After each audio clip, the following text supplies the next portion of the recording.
What's going on, guys? Welcome back to the channel.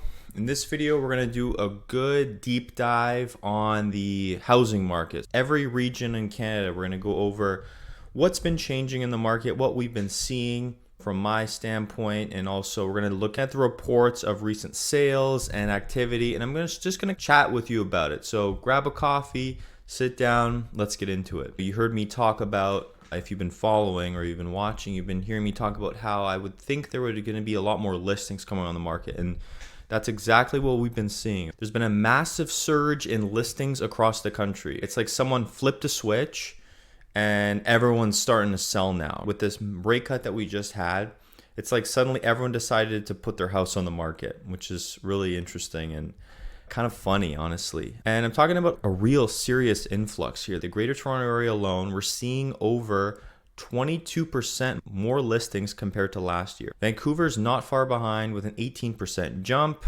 Montreal, they're joining the party too. Now, why is this such a big deal? Well, for the past few years, we've been dealing with super tight markets. Buyers have been fighting over scraps, especially in 2020, 2021. I mean, real estate was selling like hotcakes. So people couldn't get enough of it. There was bidding wars up the wazoo. But now it's like walking into a buffet after being on a diet. There's just so much choices to choose from. But of course, prices remain elevated. But here's where it gets really interesting. And stick with me because this is very important. While we've got all these new listings, the actual sales, they're not exactly keeping pace. Okay, so let me break it down for you. In Toronto, my home area, we saw a bit of an uptick in June. Sales were up about 6% compared to May. Sounds good, right? But here's the actual key point. We're still almost 17% behind where we were last June. It's like we're running a race and we've picked up the pace a little bit, but we're still way behind last year's runner. Vancouver, beautiful Vancouver. Haven't been there yet, but my goal is to visit hopefully in the next couple of years. And I get why people want to live there. It's so beautiful. But even with those stunning mountains and beaches, their housing market is struggling right now. They had a tiny 1.4% increase in sales from May to June.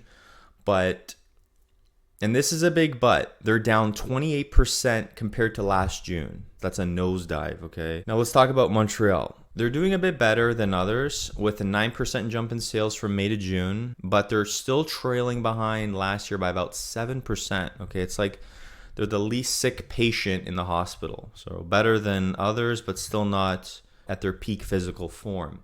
So what's causing this weird mismatch between all these new listings and the sluggish sales? Well, it's a bit of a perfect storm, really. And let's dive into that. So first, we've got definitely the interest rates. When we think about interest rates, the Bank of Canada been hiking them up for a while, and every time they did the hike, it's like they were adding another hurdle for the home ownership track. These higher rates are making mortgages much more expensive, and a lot of potential buyers are feeling the squeeze. And we also have the immigration factor, right? Canada's been opening doors wider, welcoming more and more people, and guess what? All these people need a place to live. It's great for our country in so many ways, but it's putting extra pressure on the housing market, especially in the big cities. And then let's not forget the elephant in the room. We have economic uncertainty. So between inflation concerns, job market jitters, the economic wobbles, a lot of people feeling nervous about making big financial decisions. We also have a couple of conflicts going on overseas. I've got friends that have been trying to save for a down payment for years, and now they're kind of hesitating, wondering if now is the right time to jump in. But it's also like they're still trying to save more because it's not enough. So it's this weird time right now in the market. It's a very strange time. And here's something that I find really fascinating is that there's supply chain issues and construction costs. They're still causing headaches, right? I was chatting with a buddy of mine who's in the construction business the other day. And he was telling me horror stories about material costs, project delays. So this means that new housing isn't being built quite as quickly as we need it, right? It keeps the overall supply tight. So we have a supply shortage of housing amongst all these other things. And so what does that mean for you right now in terms of where you're sitting, if you're a buyer or a seller, or you're just someone who owns property and maybe you're renewing next year or the year after?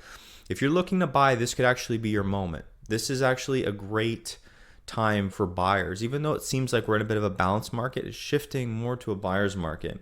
With all these new listings, you got more choice than we've seen in years. Be prepared for those higher mortgage rates. Okay, so my advice is to get pre-approved before you start house hunting. And of course, usually you should do this, but now more than ever, you need to get pre-approved before you go looking at properties. I can help you with that. Know your budget and stick to it. So maybe consider some areas that you haven't quite thought about before with more listings that you might find, that really sweet gem in a certain neighborhood. Now, if you're thinking about selling, it's a different market for you. You've got a lot of competition, okay? You got a lot of competition. With all these new listings, your house has to be priced appropriately to get the attention and to move, right? Because if it's not priced appropriately, it's gonna sit on the market right now. A lot of listings are sitting right now. I think sellers with this rate cut, they saw it happen and now they're kind of trying to push certain properties on the market that maybe they can't quite hold long term.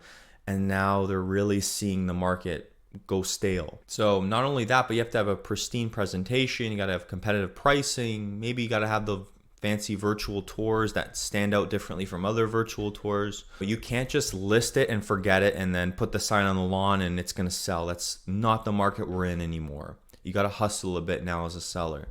What's on the horizon for everything?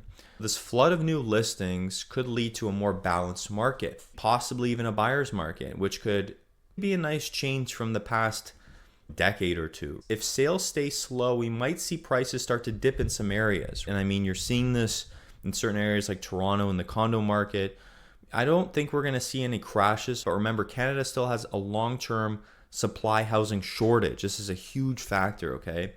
So I think we're going to see things cool off a bit. And then on top of all of that, we also have government policies, which I'm keeping my eye on. They've been talking a big game about increasing housing supply and affordability, but I believe this is all just kind of talk, right? It's really hard to do something like that. It's a very ambitious plan, but I don't think it's really possible long-term for them to do this. And if they actually follow through on a lot of things, it might help, but I don't think it'll be enough unless things drastically change over the next few years. So here's my personal take on everything. So whether you're buying or selling, now is the time to really do your homework. Every neighborhood, every city is in its own micro market. And what's happening in downtown Toronto is different from Montreal and Vancouver. So you have to really dig into your local stats, talk to people in the know, and make obviously informed decisions. I know that's a lot, but that's the Canadian housing market for you, right? There's a lot of stuff baked into it. It's never a dull moment, and I hope this has helped make sense of the market for you and what's going on. Whether you're actively house hunting, whether you're looking for a mortgage, I'd be happy to help you out. I'll leave all my information down below for you to check out. And of course, if you enjoyed the content, please like and subscribe. It really helps me push this type of content to new people who might really enjoy it and help them look for this kind of information, because knowledge is power, right? And until the next one, take care.